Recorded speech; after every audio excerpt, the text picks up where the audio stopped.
ನಾನೆಲ್ಲ ಮನವಿ ಮಾಡಿದ್ದೀನಿ ಏನೇನು ಅಂಥೇಳಿ. ಇಲ್ಲ, ಕೆಲವೆಲ್ಲ ಇಂಪಾರ್ಟೆಂಟ್ ಥಿಂಗ್ಸ್ ಇದೆ. ಎಲ್ಲ ಇಡೀ ರಾಜ್ಯಕ್ಕೆ ನೋಡಬೇಕಾಗುತ್ತೆ. ಮಾನ್ಯ ಮುಖ್ಯಮಂತ್ರಿಗಳು ಅವಶ್ಯಕತೆ ಇರತಕ್ಕಂಥದ್ದನ್ನು ಇಲ್ಲೂ ಕೊಡ್ತಾರೆ, ಮತ್ತು ಮುಂದೆನೂ ಕೂಡ ಏಪ್ರಿಲ್ ತಿಂಗಳಲ್ಲಿ ಎಂಡ್ ಒಳಗೆ ನಮ್ಮ ಕರ್ನಾಟಕ ಪಬ್ಲಿಕ್ ಶಾಲೆಗಳ ರಾಜ್ಯ ಮಟ್ಟದ ಉದ್ಘಾಟನೆ ಏನೇ ಮಾಡಬೇಕಂತೇಳಿ ನಿಮ್ಮ ಹತ್ರನೂ ಕೂಡ ಚರ್ಚೆ ಮಾಡಿದ್ದೆ. ಮಾರ್ಚ್ ಟೈಮಲ್ಲಿ ಮಾಡೋಣ ಅಂದ್ಕೊಂಡಿದ್ವಿ. ಈ ಬಜೆಟ್ ಸೆಷನ್ ಇರೋದ್ರಿಂದ ಇದಾದಮೇಲೆ ರಾಜ್ಯ ಮಟ್ಟದ ಒಂದು ಕಾರ್ಯಕ್ರಮವನ್ನು ಇಲ್ಲೇ ಮಾಡ್ತಾರೆ. ಸೊ ಬಜೆಟಲ್ಲೂ ಏನೇ ಅನೌನ್ಸ್ ಮಾಡೋದು ಒಂದು ಭಾಗ ಆದರೆ ಇನ್ನೊಂದು ಇಲ್ಲಿ ಬಂದಾಗಲೂ ಕೂಡ ಅನೌನ್ಸ್ ಮಾಡ್ತೀನಿ, ಏನು ವರಿ ಇಲ್ಲ ಅಂತೇಳಿ ನನಗೆ ವಿಶ್ವಾಸ ಇದೆ.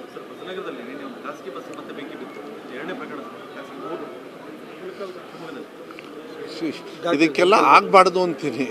ಇದಕ್ಕೆಲ್ಲ ಅವ್ರವ್ರ ಇಲಾಖೆಯನ್ನು ಸುರಕ್ಷತೆ ಮಾಡಬೇಕು. ಅದಕ್ಕೆಲ್ಲದು ಇದಾಗದೇ ಇರತಕ್ಕಂಥ ರೀತಿಯಲ್ಲಿ ಏನೇನು ಮಾಡಬೇಕು ನೀವೆಲ್ಲ ರಾಜೇಶು ಎಲ್ಲ ನೋಡಿ ಏನೇನು ಘಟನೆಗಳಾಗಿದ್ದಾವೆ ಇವನ್ನೆಲ್ಲದು ಆಗದೇ ಇರತಕ್ಕಂಥದ್ದು ಒಂದು ರಿಪೋರ್ಟ್ ಮಾಡಿ ಕೊಟ್ಟರೆ ನಾವು ಸರ್ಕಾರದಲ್ಲಿ ಅದನ್ನು ಇಲ್ಲ, ಅದು ಫುಡ್ ಪ್ರೊಸೆಸಿಂಗ್ ಯೂನಿಟಿಗೆ ಅಲ್ಲಿ ಜಾಗದ ಸಮಸ್ಯೆ. ನಾನೆಲ್ಲ ಕೂತ್ಕೊಂಡು ರಿವ್ಯೂ ಮಾಡಿದ್ದೀನಿ. ಅತಿಕ್ರಮಣ ಆಗಿದೆ, ಬೇರೆಯವರಿಗಾಗಿದೆ, ಬೇರೆಯವ್ರಿಗೂ ಕೊಟ್ಟಿದ್ದಾರೆ. ಹಿಂದಿನ ಸರ್ಕಾರದವರು ನಾವೇನೋ ಇದು ಅನೌನ್ಸ್ ಮಾಡಿಬಿಟ್ವಿ, ನೋಡಿದ್ರೆ ಅಲ್ಲಿ ಜಮೀನು ಫಿಸಿಕಲ್ ತಗೊಳ್ಳೋದಕ್ಕೆ ಭಾಳ ಸ್ವಲ್ಪ ಹರಸಾಹಸ ಆಗ್ತಾಯಿದೆ. ಅದಕ್ಕಿಂತ ಮುಂಚೆ ನನಗೆ ಶರಾವತಿ ಮತ್ತು ಇವರಿಗೆ ಹಕ್ಕುಪತ್ರ ಕೊಡೋದು ಮುಗಿಸ್ಕೊಳ್ಳೋಣ, ಆಮೇಲೆ ಈ ವಿಚಾರನ ತಗೊಳ್ಳೋಣ ಅಂತೇಳಿ. ಇದು ಆಗಬೇಕು, ಅದು ಆಗಬೇಕು. ಲಾಸ್ಟ್ ಟೈಮ್ ಏನು ಘೋಷಣೆ ಆಗಿದೆ ಅದನ್ನು ಮುಂದುವರಿಸ್ತಕ್ಕಂಥ ಕೆಲಸವನ್ನು ಕೂಡ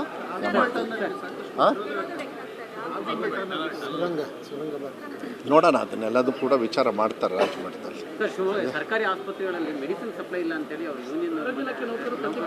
ನೋಡೋಣ ಅದೇನು ಮೆಡಿಕಲ್ ಸಪ್ಲೈ ಅಲ್ಲ ಮೆಡಿಕಲ್ ಸಪ್ಲೈ ಮೆಡಿಸನ್ ಅಂದರೆ ಇಬ್ಬರು ಇದ್ದಾರೆ ಇಲ್ಲಿ.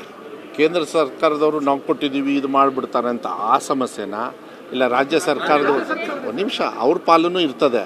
ಅದು ಏನು ಅಂಥೇಳಿ DHO ಅವ್ರಿಗೆ ಮಾತಾಡಿ ಅದು ಸರಿ ಮಾಡ್ತಕ್ಕಂಥ ವ್ಯವಸ್ಥೆನ ನಿನ್ನೆ ದಿನೇಶ್ ಗುಂಡೂರು ಅವ್ರು ಬಂದಾಗ, ಮೊನ್ನೆ ಅವ್ರಿಗೆ ಹೇಳಿದೆ ಈ ಕಡೆ ಬಂದಾಗ ನೀವು ಇಲಾಖೆಯವ್ರನ್ನ ಕರೆದುಬಿಟ್ಟು ಸೂಕ್ಷ್ಮವಾಗಿ ಹೇಳಿ ಅಂತ ರಿವ್ಯೂ ಮಾಡ್ಕೊಂಡು ಹೋಗ್ತಿಂತ ನಿನ್ನೆ ನೈಟ್ ಟ್ರೈನಲ್ಲಿ ವಾಪಸ್ ಬಂದಿದ್ದಾರೆ. ನನಗೆ ಗೊತ್ತಿದೆ ಅದು.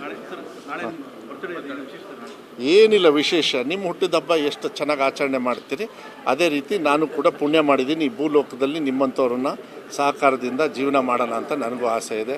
ಮಕ್ಕಳು ಸೇವೆ ಮಾಡೋಣ ಅಂಥೇಳಿ ಆಸೆ ಸಿಕ್ಕಿದೆ. ದೇವ್ರ ಸ್ಥಾನದಲ್ಲಿ ಮಕ್ಕಳನ್ನ ಕೂರಿಸಿದ್ದೀನಿ.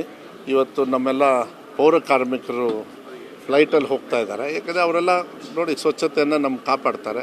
ನಾಳೆ 50 ಮಕ್ಕಳು ಸರ್ಕಾರಿ ಶಾಲೆಯಲ್ಲಿ ಓದ್ತಕ್ಕಂಥ ಟಾಪ್ 50 ಅವ್ರ ಜೊತೆಗೆ ಒಬ್ಬರು ಪೇರೆಂಟು ಬೆಂಗಳೂರಿಗೆ ಫ್ಲೈಟಲ್ಲಿ ಹೋಗಿ ಬರ್ತಕ್ಕಂಥದ್ದು. ಸುಮ್ಮನೆ ಏನೋ ಒಂದು ಹೋದ ಸತಿ ಎಲ್ಲ ನಮ್ಮ ತಂದೆಯವ್ರನ್ನ ನಮ್ಮನ್ನೆಲ್ಲ ಏರೋಪ್ಲೇನ್ ಹತ್ತಿಸಿದವ್ರನ್ನ ನಾವು ಏರೋಪ್ಲೇನ್ ಹತ್ತಿದ ಇದೇ ಇರಬೇಕು. ಸುಮ್ಮನೆ ಕೂತ್ಕೊಂಡು ಹಾಡು ಹೇಳಿಸಿ ಅದು ಇದು ಮಾಡೋ ಬದಲು ಅವರಿಗೂ ಒಂದು ನೆನಪಿರ್ತದೆ. ಇದೆಲ್ಲದೂ ಕೂಡ ಅವರಿಗೂ ಕೂಡ ಸಮಾನತೆ ತರಬೇಕು. ಇದೆಲ್ಲ ಏನಂದರೆ ನಾವು ಅವರೆಲ್ಲ ಮನುಷ್ಯರು. ಈಗ ನಿಮ್ಮ ಬರ್ತಡೇನೂ ಒಂದೇ ಮನುಷ್ಯಂದು ಬರ್ತಡೆ, ನಂದು ಒಂದೇ ಮನುಷ್ಯಂದು ಬರ್ತಡೆ, ಅವ್ರದ್ದು ಅಷ್ಟೇ. ನಾವೆಲ್ಲ ಸಮಾನತೆ ತರಬೇಕಂದ್ರೆ ಇಂಥದ್ದು ಆಗಬೇಕು, ಉದಾಹರಣೆಯಾಗಿ ಉಳಿಬೇಕು. ಅದೆಲ್ಲ ನಮ್ಮ ಮುಖಂಡರು ಅವರ ಆಸಕ್ತಿ ಮೇಲೆ ಮಾಡಿದ್ದು. ನೀವು ಬಂದು ವಿಶೇಷ ಮಾಡ್ತೀರಿ, ಫೋಟೋಸ್ ತೊಗೊಳ್ತೀರಿ, ಬೇರೆಯವ್ರಿಗೆ ಹೇಳ್ತೀರಿ, ಬೇರೆಯವ್ರಿಗೆ ಉದಾಹರಣೆ ಆಗಲಿ ಅಷ್ಟೇ.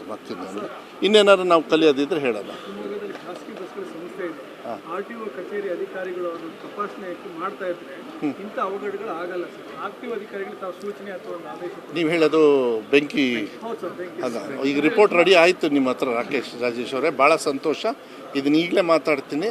ಸಂಡೇ ಆದರೂ ಪರವಾಗಿಲ್ಲ, ಈಗ ಹೋಗ್ಬೇಕಾದ್ರೆ ಮಾತಾಡಿ ನೆಕ್ಸ್ಟ್ ಸ್ವಲ್ಪ RTO ಅವರಿಗೆಲ್ಲ ಸ್ಟ್ರಿಕ್ಟ್ ಆಗಿರೋಕ್ಕೆ ಹೇಳ್ತೀನಿ. ಈ ಥರ ನೀವು ಕೊಟ್ಬಿಟ್ರೆ ರಿಪೋರ್ಟು ಯಾವುದೂ ಘಟನೆಗಳಾಗಲ್ಲ. ಈ ರಿಪೋರ್ಟ್ ಕೊಡಿ, ಬೇರೆ ರಿಪೋರ್ಟ್ಗಿಂತ ಈ ರಿಪೋರ್ಟ್ ಚೆನ್ನಾಗಿದೆ. ಹಾಂ ನೋಡೋಣ. ಈಗ RTOದು ಹೇಳಿದಿರಿ. ಐ ಥಿಂಕ್ ನಾನು ಡೀಟೇಲ್ಸಿಗೆ ಹೋಗೋದಿಲ್ಲ. ಅದೇ ಅಲ್ಲ, ನಮ್ಮ ಸರ್ಕಾರನೇ ಅಲ್ಲ ಅದು. ಸೊ ಅದು ಮಾಡೋಣ. ಅವ್ರಿಗೂ ತೊಂದರೆ ಆಗಬೇಕು, ಪಾಪ ಅವರು ಜೀವನಕ್ಕೆ ಮಾಡಿರ್ತಾರೆ. ಹಂಗಂದ ತಕ್ಷಣ ಜೀವಕ್ಕೆ ತೊಂದರೆ ಆಗಬಾರ್ದು. ಅದನ್ನು ನಾವು ನೋಡೋಣ, ಅದನ್ನೆಲ್ಲ ಮಾಡೋಣ. ಹಾಂ ಹಾಂ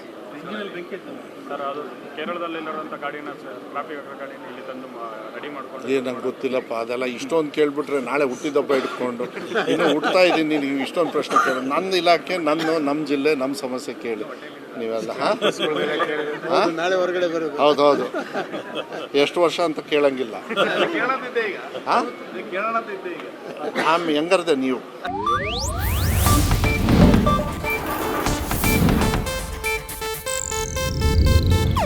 ಇದು ಏಷ್ಯಾನೆಟ್ ನ್ಯೂಸ್ ನೆಟ್ವರ್ಕ್ ಪ್ರಸ್ತುತಿ.